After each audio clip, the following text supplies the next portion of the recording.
माननीय Shwet Malik to make his speech seconding the motion. माननीय Shwet Malik ji 15 minute please.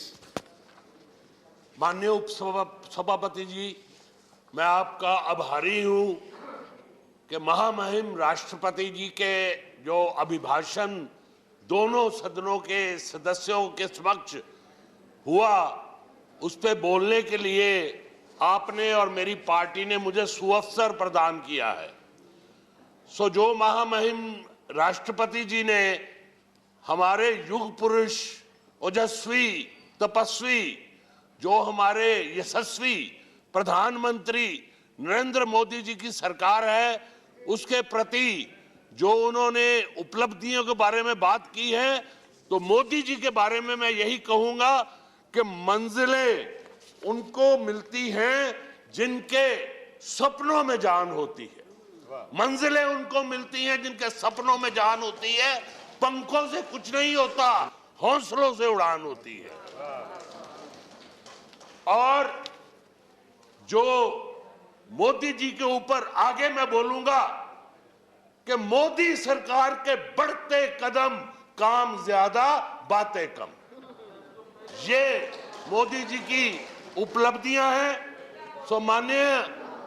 माननीय राष्ट्रपति जी ने जो कहा कि मोदी जी की सरकार की उपलब्धियां देखते हुए उन्होंने विश्वास जताया कि आजादी जो 100 साल पूरे होंगे 2047 में, तो उस समय एक आधुनिक भारत और विकसित भारत का निर्माण होगा मोदी जी के हाथों, क्योंकि जो मोदी जी की सरकार है लंबे समय तक चलने वाली है और उसके बाद ये देश परम वैभव पर पहुंचेगा, ये देश विश्व शक्ति बनेगा, ये देश विश्व गुरु बनेगा।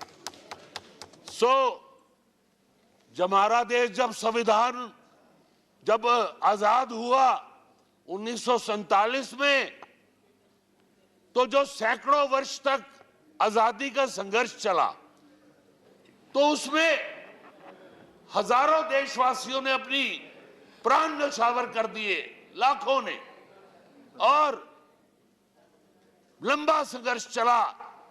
तो जो वो शूरवीर थे, जो वो स्वतंत्रता सेनानी थे, उनके मन में कुछ स्वप्न थे भारत के बारे में। वो एक आदर्श भारत चाहते थे। पर मुझे अफसोस है कि जब स्वाधीन भारत हुआ, तो कुछ दोस्त जो वहां बैठे हैं कांग्रेस के, जो विपक्षी पार्टियों के, उनके कारण हमारा देश भ्रष्टाचार युक्त हो गया।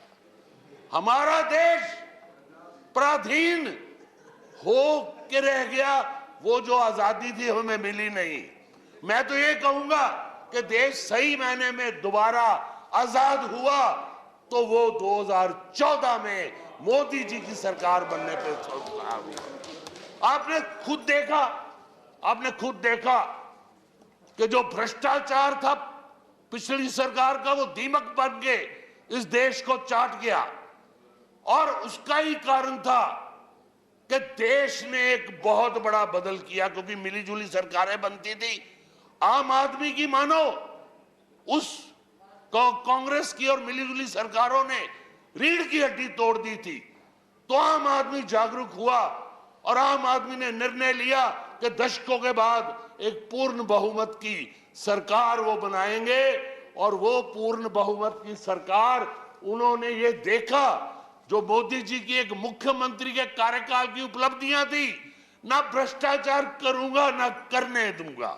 गुजरात के मुख्यमंत्री होते हुए जो उनकी उपलब्धियां थी, तो उन्होंने प्रधानमंत्री मोदी जी के नेतृत्व में पूर्ण बहुमत की 272 सांसद चुनकर भारतीय जनता पार्टी के नेतृत्व में एनडीए की जो सरकार बनाई। उससे पता लगता है कि जो 12 लाख करोड़ के भ्रष्टाचार के मामले उस कांग्रेस की सरकार के लंबित थे, उससे छुटकारा पाने के लिए ये आदर्श सरकार बनी, एक यशस्वी प्रधानमंत्री नरेंद्र मोदी जी के नेतृत्व में। और उस सरकार के कार्यकाल की सफलता ये सिद्ध करती है कि एक बार फिर जब 5 वर्ष के बाद 2019 में मौका आया तो इससे बड़ा प्रमाण पत्र मोदी जी के लिए कोई नहीं हो सकता, उस सरकार की उपलब्धियों के लिए कोई नहीं हो सकता कि आगे से भी अधिक सांसद चुन के 303 सांसदों के साथ देश की जनता ने उस युग पुरुष के जिसको प्रधानमंत्री नरेंद्र मोदी कहते हैं नेतृत्व में सरकार बनाई। जब मोदी जी पहली बार यहां आए तो उन्होंने आके माथा टेका इस संविधान के मंदिर में और आके शपथ ली कि अब मैं देश को बदलूंगा। और मैंने ये देखा है कि मोदी जी हैं कि जो एक ऐसे आदर्श प्रधानमंत्री के रूप में आए कि जिन्होंने नामुमकिन को मुमकिन बनाया और मुमकिन को यकीनी बनाया। जो उपलब्धियां उन्होंने प्राप्त की हैं हर क्षेत्र में, तो उस उपलब्धियों के साथ मैं आज ये समझता हूं कि पहले मोदी जी ने हमें नारा दिया था कि अच्छे दिन आएंगे। 2014 में तो इन्होंने मजाक उड़ाया, जो हमारे विपक्षी दोस्त हैं, मित्र हैं बैठे, पर 2019 का चुनाव का जो परिणाम आया जिसमें पूर्ण बहुमत मिला, उसने सिद्ध कर दिया कि देश में अच्छे दिन आ गए। और फिर 2020 में उस चुनाव के बाद मोदी जी ने फिर नारा दिया कि देश को हम आत्मनिर्भर बनाएंगे। और आज देश के 130 करोड़ देशवासी अपने प्रधानमंत्री से राजनीति से ऊपर उठ के, धर्म से ऊपर उठ के, जाति से ऊपर उठ के, संप्रदाय से ऊपर उठ के कंधे से कंधा मिला के चल पड़े हैं कि हम देश को आत्मनिर्भर बनाएंगे। इस नारे के साथ आज मैं याद कराऊंगा कि एक भयंकर गलती हुई जब देश स्वतंत्र हुआ, तो उस समय लौह पुरुष देश के गृह मंत्री, मैं नमन करूंगा उनका, जिनको श्रद्धांजलि देने के लिए प्रधानमंत्री जी ने उनकी विश्व में सबसे भव्य प्रतिमा बनाई है, सरदार पटेल जी, जिनको हमारे दोस्तों ने भारत रत्न भी नहीं दिया। ऐसे लौह पुरुष गृह मंत्री जिन्होंने देश को इकट्ठा किया, देश को, सभी स्टेट्स को देश में लेके आए, पर एक जगह वो बेबस हो गए। प्रधानमंत्री उस समय के, मैं तो आदरणीय है जवाहरलाल नेहरू जी, मैं कुछ अपशब्द नहीं कहूंगा, हमारे देश के प्रधानमंत्री रहे, पर जो 370 टेम्परेरी वो धारा बनाई गई जिसने देश, उस प्रदेश को, कश्मीर में अलग विधान, अलग संविधान, अलग प्रधान, ये वहां पे बना दिया। तो मैं आज श्रद्धांजलि दूंगा देशभक्त हमारे पूर्व केंद्रीय मंत्री रहे डॉक्टर श्यामा प्रसाद मुखर्जी ने, कि जिन्होंने कहा मैं नहीं मानूंगा कि इस देश में एक प्रदेश ऐसा हो जो इस देश से अलग हो जाए। वो 370 और 35 से ऐसी धारा भयंकर बना दी कि जिससे वहां पे एक अलग तरह का प्रदेश बन गया, अलग प्रधानमंत्री बन गए।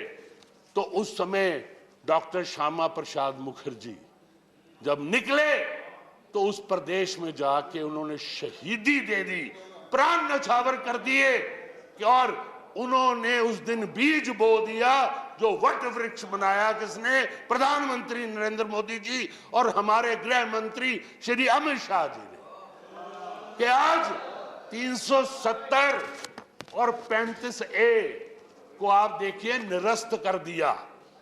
आज कश्मीर में अलग विधान नहीं है, आज कश्मीर में अलग प्रधान नहीं है, जम्मू कश्मीर में आज वो भारत के अभिन्न अंग हो गए। जो भयंकर भूल हुई थी कांग्रेस पार्टी से, उसका निवारण किसने किया? प्रधानमंत्री नरेंद्र मोदी जी, अमित शाह जी ने, कि आज हम सब सांसदों को कश्मीर जाने का मौका मिला है।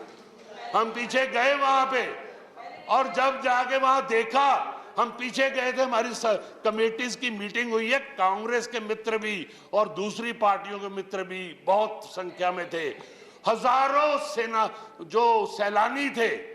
जब वहां डल लेक के ऊपर जाम देखा, जब वहां होटलों में कमरा नहीं मिला, तो उस समय पता लगा कि ये आज वही जो स्वर्ग जिसको कहा गया कश्मीर को ये धरती पे स्वर्ग है, वो किसने बनाया? वो प्रधानमंत्री नरेंद्र मोदी जी और अमित शाह जी ने बनाया।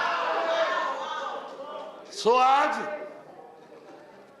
जो मैंने कहा था कि नामुमकिन को मुमकिन और मुमकिन को यकीनी बनाने का कार्य जो है वो किया, तो एक वैश्विक महामारी कोरोना, जिसके बारे में किसी को कोई मालूम नहीं था, तो वो महामारी का जो आक्रमण हुआ, हमारा देश बहुत बड़ी जनसंख्या वाला देश था, 130 करोड़ की जनसंख्या थी। तो उस समय मोदी जी ने एक सशक्त नेतृत्व देते हुए देश में लॉकडाउन लगाया। तो इन्होंने तब भी मजाक उड़ाया कि लॉकडाउन को लगाया। लॉकडाउन का मतलब था कि देश में कोई नुकसान ना हो, क्षति ना हो, उसके लिए देश को तैयार करना है उस वैश्विक महामारी के लिए। मैं आज इस विपक्ष में जो हमारे दोस्त बैठे हैं उनको प्रश्न करूंगा कि जो वेंटिलेटर है, लाइफ सेविंग मशीन है, जिससे जीवन रक्षक प्रणाली हम उसको कहते हैं, 70 वर्ष तक आपके कुशासन में केवल 16,000 वेंटिलेटर थे। मोदी जी के प्रयास से एक वर्ष में 59,000 वेंटिलेटर जो है वो बनाए गए। आज 80 करोड़ देशवासियों को, ये बहुत बड़ा देश था, 80 करोड़ देशवासियों को जो निरंतर भोजन मिलता रहा, जिसमें 5 किलो गेहूं और 1 किलो दाल है, वो किसने दी? हर गरीब, कोई भूखा नहीं सोया, कोई ऐसा प्रमाण नहीं मिला। वो किसने उपलब्ध कराया? वो प्रधानमंत्री मोदी जी ने कराया। जो पैकेज दिया, आर्थिक पैकेज, ऐतिहासिक आर्थिक पैकेज दिया कि जो व्यवसायी हैं, जो उद्योगपति हैं, जो व्यापारी हैं, उनका व्यापार खराब ना हो, तो वो किसने दिया? वो मोदी जी ने दिया। जो ऑक्सीजन सिलेंडर थे, जो 70 वर्ष का शासन रहा, मैं प्रश्न करूंगा उससे, तो उसमें ऑक्सीजन का भी कोई प्रबंध नहीं था जो लाइफ सेविंग थी। तो वो आज आप देखिए कि लगभग 2 वर्ष में हर अस्पताल में ऑक्सीजन का प्रबंध करवा दिया मोदी जी ने। ऑक्सीजन के प्लांट लगाए हैं, जिसमें जिस शहर से मैं आता हूं, अमृतसर से पंजाब में, उस शहर में भी 5 ऑक्सीजन के बड़े प्लांट जो है वो मोदी जी ने लगाए। आज वैक्सीनेशन, दुनिया की सबसे सस्ती वैक्सीनेशन जो है वो किसके प्रयास से आई? जो उन्होंने व्यवस्था की कि वैक्सीन को डेवलप करेंगे लेबोरेटरीज में। ये हो करने से कुछ नहीं होगा। फैक्ट बोलते हैं जो आप नहीं दे सकते। अब हो करते रह जाओगे, हम काम करते रहेंगे। सो वो जो वैक्सीन बनाई, वो वैक्सीन कोवैक्सीन से आज मैं प्रधानमंत्री नरेंद्र मोदी जी और हमारे जो स्वास्थ्य मंत्री हैं मनसुख भाई जी, उनका धन्यवाद करूंगा। 165 करोड़ देशवासियों को जो वैक्सीनेशन है, उसी का कारण है कि ये जो ओमिक्रॉन का जो इस समय हमला हुआ, तो क्षति बहुत कम हुई। उसका क्रेडिट मैं दूंगा माननीय प्रधानमंत्री जी, माननीय स्वास्थ्य मंत्री जी को कि देश में वैक्सीनेशन करवाई गई है। आज पीपी किट्स का निर्माण हुआ। आज देश पूरी तरह से दुनिया में सर्वप्रथम आया है कोरोना का मुकाबला करने के लिए। और मोदी जी आज सारी दुनिया, मैं नहीं बोलता हूं, सर्वे बोलते हैं कि मोदी जी दुनिया के सबसे लोकप्रिय राजनेता बन के उभरे हैं। अब मैं, ये सर्वे बोलते हैं, ये पंजाब के बारे में बात करूंगा। महोदय डिप्टी चेयरमैन सर, मैं पंजाब के बारे में बात करूंगा कि पंजाब से मैं आता हूं और अमृतसर से मैं आता हूं। तो जो पंजाबियों को, जो हमारे सिख बंधुओं को, पंजाबियों को, सबको जो प्यार मोदी जी ने हमेशा दिया है, उसके मैं आपको कुछ तथ्य देने लगा हूं। सबसे पहला तथ्य है कि फिर मैं वही बात करूंगा, आप फिर कहेंगे कि कांग्रेस के गलत निर्णय से जब पार्टीशन हुआ, देश का विभाजन हुआ, तो करतारपुर साहब जो दरबार साहब करतारपुर साहब है, जो सिखों का गुरुद्वारा है, वो करतारपुर साहब जो है उसको पाकिस्तान में 2.5 किलोमीटर दूर था, वो पाकिस्तान में 2.5 किलोमीटर दूर करतारपुर साहब गुरुद्वारा जो था उसको पाकिस्तान में जाने दिया। तो पाकिस्तान से ये सिख समाज की और पंजाबी समाज की पुरानी मांग थी कि उस गुरुद्वारा के दर्शन दीदार हो। पहले डिप्टी चेयरमैन सर दूरबीन के साथ उस गुरुद्वारा को देखा जाता था।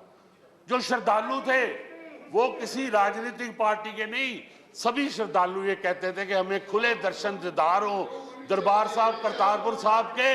तो करतारपुर साहब का जो गलियारा खोला, करतारपुर साहब का जो गलियारा खोला, मेरा भी प्रधानमंत्री जी के साथ मुझे जाने का सुअवसर प्रदान हुआ, सभी राजनीतिक पार्टियों के लोग गए, तो वो गुरुद्वारा खोला, जो गलियारा बनाया प्रधानमंत्री नरेंद्र मोदी जी ने पंजाबियों के लिए।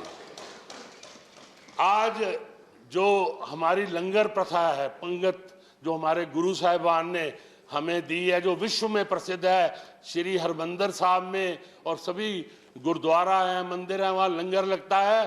तो प्रधानमंत्री जी ने ये देखते हुए वहाँ से जीएसटी से निवारण दिया, मैं उनका हार्दिक आभारी हूँ।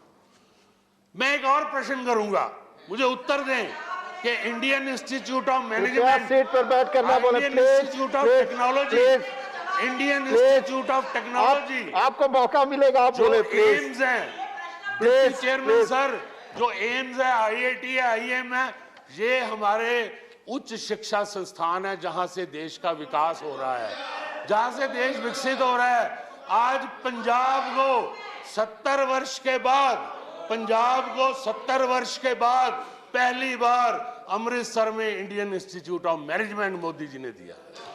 आज बठिंडा में पहली बार 70 वर्ष के इनके कुशासन के बाद एम्स जो है वो बठिंडा को मोदी जी ने दिया है।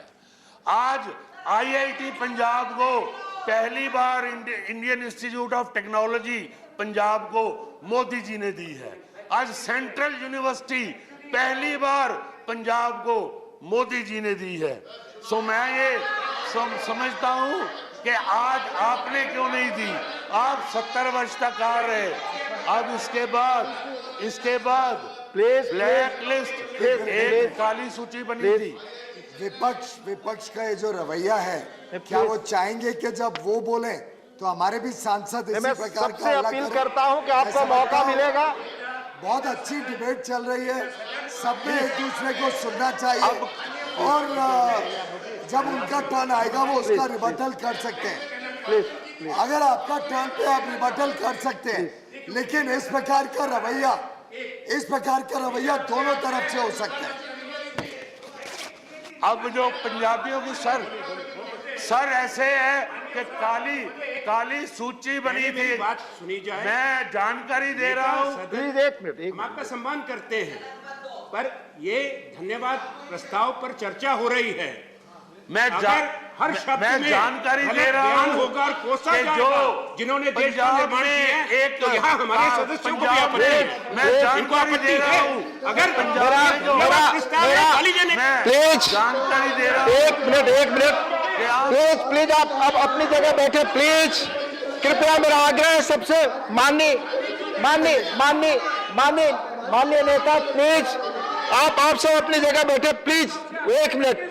मेरा आप सभी सदस्यों से आग्रह, प्लीज माननीय आनंद जी, मेरा आप सभी सदस्यों से आग्रह है, आपको जब मौका आएगा आप बोले, और जो बोलते हैं तो धैर्य रखें एक दूसरे को सुनने के लिए, आप वही चीजें बोले जो एक दूसरे को धैर्य से सुन सकते हैं। मेरा आप सबसे आग्रह, प्लीज आप बैठकर हस्तक्षेप न करें, आप बैठकर बोलेंगे, कोई बात रिकॉर्ड पे नहीं जाएगी, प्लीज। मैं जानकारी दे रहा हूँ, जो काली सूची थी, हमारे बहुत पंजाबी भाई काली सूची के कारण देश में नहीं सर आ सकते थे, तो वो जो एक मांग थी पंजाबियों की कि ये काली सूची, वो कई दशकों से देश से बाहर थे, देश में नहीं आ सकते थे, तो आज 312 जो वो बंधु थे, सिख बंधु, उनको काली सूची से निवारण किसने दिलाया? वो प्रधानमंत्री नरेंद्र मोदी जी ने दिलाया। आज हमारे पहले गुरु नानक देव जी का 550 साला जन्म दिहाड़े आए, शताब्दी आई जिसको हम कहते हैं, तो प्रधानमंत्री नरेंद्र मोदी जी ने जहां गुरुजी रहे, एक तो करतारपुर साहब कॉरिडोर खोला, एक सुल्तानपुर लोधी में गुरुजी ने बहुत लंबा समय गुरु नानक देव जी ने गुजारा था, तो सुल्तानपुर लोधी जी में यहाँ पे हरदीप सिंह पुरी जी मेरे बहुत आदरणीय मंत्री बैठे हैं, इनके नेतृत्व में स्मार्ट सिटी बनाने के लिए सुल्तानपुर लोधी को निश्चित किया। एक ट्रेन चलाई गई है कि जो सभी जो तीर्थ स्थल हैं उनको दर्शन कराएगी श्रद्धालुओं को। एक स्टैंप भी लागू की गई और उसके साथ एक कॉइन भी जो है वो लागू किया गया। यूनिवर्सिटीज में गुरु नानक देव यूनिवर्सिटी और लंदन में चेयर बनाई गई कि जहां पे चेयर पे गुरु नानक देव जी के जीवनी का सारा जो है वो दिया जाएगा, सभी लैंग्वेजेस में उसकी ट्रांसलेशन होगी। सर मेरे पास आपका समय समय खत्म हो रहा है श्वेत मलिक जी, कृपया कंक्लूड करें। पार्टी का दिया समय है सर, मुझे पंजाब के बारे में बोलने दीजिए। कंक्लूड करें। उसके बाद sir express highway Amritsar Delhi और कटरा एक्सप्रेस हाईवे, ये कैसे तीर्थ स्थल गुरु नगरी और वैष्णो माँ का जो द्वारा है उसको एक्सप्रेस हाईवे को मंजूरी दी है, जिससे अमृतसर से दिल्ली की दूरी केवल 4 घंटे रह जाएगी, अमृतसर से कटरा की दूरी 2.5 घंटे रह जाएगी। अमृतसर फिरोजपुर रेलवे लिंक जो ऑल्टरनेटिव है, मैं स्वर्गीय अरुण जेटली जी को याद करूंगा, प्रधानमंत्री जी को मैंने निवेदन किया था, जेटली जी को निवेदन किया था, 299 करोड़ रुपए अमृतसर फिरोजपुर रेलवे लिंक जो 6 स्टेट्स जिसमें पंजाब, हिमाचल, J&K, महाराष्ट्र, राजस्थान जो है, गुजरात, उसको कनेक्ट करेगी। 299 करोड़ रुपए उसके लिए दिए हैं। उसके बाद किसान सम्मान निधि के आज वो एग्रीकल्चरल स्टेट है, वो आज निरंतर हर क्वार्टरली 20,000 करोड़ जहां देश में दिया जा रहा है, पंजाब को भी मिल रहा है। नीम कोटेड यूरिया जिसके लिए पिछले समय में किसान पैसे लेके जाता था तो उनको लाठियां खानी पड़ती थी, आज नीम कोटेड यूरिया सबको आसानी से उपलब्ध है। आज क्रॉप इंश्योरेंस जो फसल बीमा है वो पंजाब के किसान को मिल रहा है। सॉइल टेस्टिंग के खाद डालते समय आपकी सॉइल में क्या डेफिशिएंसी है ये उनको मिल रहा है। आज जलियांवाला बाग जिसका प्रधानमंत्री जी ने मुझे ट्रस्टी भी बनाया, मैं उनका आभारी हूं। जलियांवाला बाग का 70 वर्ष के बाद वो शहीद जिनकी आत्माएं वहां विश्राम कर रही हैं, सम्मान मिला। 20 करोड़ रुपया दिया प्रधानमंत्री जी ने, पुरी जी ने उसका विकास कराया, प्रहलाद पटेल जी के साथ आज वो जलियांवाला बाग का विकास कराया। उसके बाद आपका समय खत्म हो रहा है, कंक्लूड करिए। भ्रष्टाचार सर मेरे पास समय है जी, मेरी पार्टी का दिया हुआ। यहाँ पार्टी का है, लेकिन जो समय मिला है पार्टी से वही मैं कह रहा हूँ। सिर्फ 5 मिनट लूंगा, 5 मिनट लूंगा प्लीज। भ्रष्टाचार के ऊपर जो प्रधानमंत्री जी ने शपथ खाई थी, ना भ्रष्टाचार करूंगा ना करने दूंगा। जनधन योजना मैं अब करूंगा नहीं, ये फिर कहेंगे कि किसी ने कहा था, ये समझ जाएंगे। आप 85 पैसे दलाल खा जाते हैं, 15 पैसे लाभ प्रार्थी को मिलते हैं। मैं नाम नहीं लेता, फिर ये चिल्लाएंगे। चेयर को संबोधित करिए। आज जनधन योजना के 43 करोड़ खाते खोले हैं, डायरेक्ट बेनिफिट ट्रांसफर जो है खातों में हो रहा है, भ्रष्टाचार को खत्म किया है। आज बेनामी जायदाद जो लोग काले धन के साथ बेनामी जायदाद बना लेते थे, बहुत बड़े बड़े लोग आज पकड़े गए हैं कि बेनामी जायदाद अब सरकार अधिकृत करेगी, बेनामी जायदाद की कोई हिम्मत नहीं कर सकता। आज जीएसटी 1 नेशन 1 टैक्स जो कि काफी सालों से लंबित था, 2005 में पिछली सरकार वो टैक्स लाई पर उसको लागू नहीं कर सकी, तो उसका श्रेय प्रधानमंत्री नरेंद्र मोदी जी की सरकार को जाता है कि आज जीएसटी सफलतापूर्वक चल रहा है। 1.5 लाख करोड़ रुपया मंथली जीएसटी की कलेक्शन आ रही है, लोग खुश हो गए, ये टैक्स जो है दे रहे हैं। आज डिजिटल ट्रांजैक्शन, पारदर्शी ट्रांजैक्शन, ट्रांसपेरेंट ट्रांजैक्शन जो है वो शुरू हो गई है। आज आयुष्मान स्कीम सर जो 5 लाख रुपए तक का हमें हेल्थ इंश्योरेंस गरीब को मिला, 50 करोड़ लोगों को, जिसमें के 5 लाख में दवाई भी मुफ्त, डॉक्टर भी मुफ्त, हॉस्पिटलाइजेशन भी मुफ्त, पोस्ट हॉस्पिटलाइजेशन वहां पे एडमिशन भी मुफ्त है, वो मुफ्त प्रधानमंत्री नरेंद्र मोदी जी ने, मैं स्वागत करूंगा प्रधानमंत्री नरेंद्र मोदी जी हमारे में पधारे हैं, मैं उनका हार्दिक स्वागत करूंगा। तो आयुष्मान स्कीम का पंजाब में मैं फिर बताऊंगा 1 वर्ष से क्यों लेट की गई। ये वो योजना थी जो गरीब को आज स्वास्थ्य सुविधा मिल रही है। जो लोग बीमारी के बाद समझते थे कि अब हमारी आयु खत्म हो गई, आज उनको आयु मिल रही है, हार्ट ट्रांसप्लांट हो रहे हैं, आज हर तरह की सुविधा मिल रही है। प्रधानमंत्री नरेंद्र मोदी जी वो योजना ले गए। ओबामा की ये योजना थी जो केवल 10 करोड़ लोगों को मिली थी। प्रधानमंत्री नरेंद्र मोदी जी 50 करोड़ देशवासियों को योजना लेके आए हैं परिवारों में, कि जिससे ये देश को लाभ मिला है। आज उज्ज्वला योजना, सर पंजाब में उज्ज्वला योजना प्रधानमंत्री जी ने एक अपील की, ये है इनका कद, ये है स्नेह, जाति से, धर्म से, राजनीति से ऊपर उठ के हमारे प्रधानमंत्री मोदी जी को लोग प्यार करते हैं। एक इन्होंने जो मोटिवेट किया कि जो लोग समृद्ध हैं वो अपनी सब्सिडी छोड़ दें। करोड़ों रुपए जो आए, आज पंजाब के हर घर में गैस कनेक्शन है। अब मेरी माताओं बहनों को चूल्हा जो है जला के उनके फेफड़े खराब नहीं होते, उनको जीवन मिला है। आज पंजाब में जो घर घर बिजली पहुंची है, आज सड़कों का जो प्रधानमंत्री नरेंद्र मोदी जी ने इंफ्रास्ट्रक्चरल डेवलपमेंट के लिए जो कार्य किए हैं, आज पंजाब में flyovers, over bridges, elevated roads, सड़क घर घर तक। आप जानते हैं कि बिजली और सड़क विकास का द्वार होता है, ग्रोथ इंजन होता है, तो वो आज पंजाब के घर घर तक पहुंचाई है। तो प्रधानमंत्री मोदी जी की सरकार ने वो पहुंचाई है। आज देश में जो गौरव दिया प्रधानमंत्री मोदी जी ने, उड़ी में जो दुस्साहस किया पाकिस्तान ने, वो तो करता रहा दुस्साहस, पहले हम सहते रहे, पर ये लौह पुरुष हमारे प्रधानमंत्री नरेंद्र मोदी जी से जो उड़ी में कुप्रयास किया, तो उनको मुंह तोड़ 28 सितंबर 2016 को जो सर्जिकल स्ट्राइक किया, हमारे राष्ट्रभक्त सैनिकों ने प्रधानमंत्री जी के नेतृत्व में वहां जाके हजारों आतंकवादी जो तैयार थे हमारे देश में खून की होली खेलने के लिए, उनका नरसंहार करके पाकिस्तान की धरती पे उनको धूल चटा के आए। ऐसे ही पुलवामा में दोबारा दुस्साहस हुआ, तो प्रधानमंत्री जी ने उस समय भी शपथ ली थी, वो सोए नहीं, रात भर जागते रहे। और प्रधानमंत्री जी ने जो वहां पे उसके बाद बालाकोट में एयर स्ट्राइक की, उसका सफलता देखिए कि पाकिस्तान को नाकों तले चने जो हैं वो चुबवा दिए। पाकिस्तान ने उसके बाद दुस्साहस करने की जरूरत नहीं की। आज मैं बॉर्डर स्टेट से आया हूं, मैं अमृतसर में रहता हूं, पाकिस्तान ने घुटने टेके हैं हमारे लौह पुरुष प्रधानमंत्री नरेंद्र मोदी जी के सामने।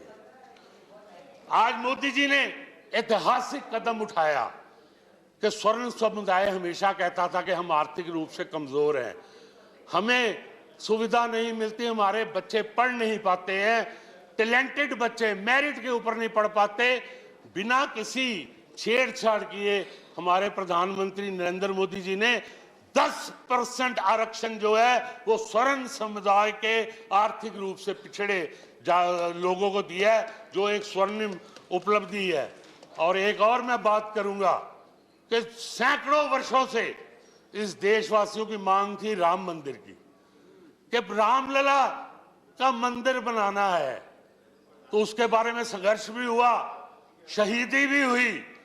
तो मैं तो ये कह रहा हूं, प्रधानमंत्री जो कथनी करनी के एक हैं, ऐतिहासिक उपलब्धियां 7 वर्ष में जो 70 वर्ष में स्वप्न थे, साकार किया प्रधानमंत्री जी ने। आज वहां भव्य राम मंदिर का निर्माण हो रहा है प्रधानमंत्री नरेंद्र मोदी जी के प्रयासों से।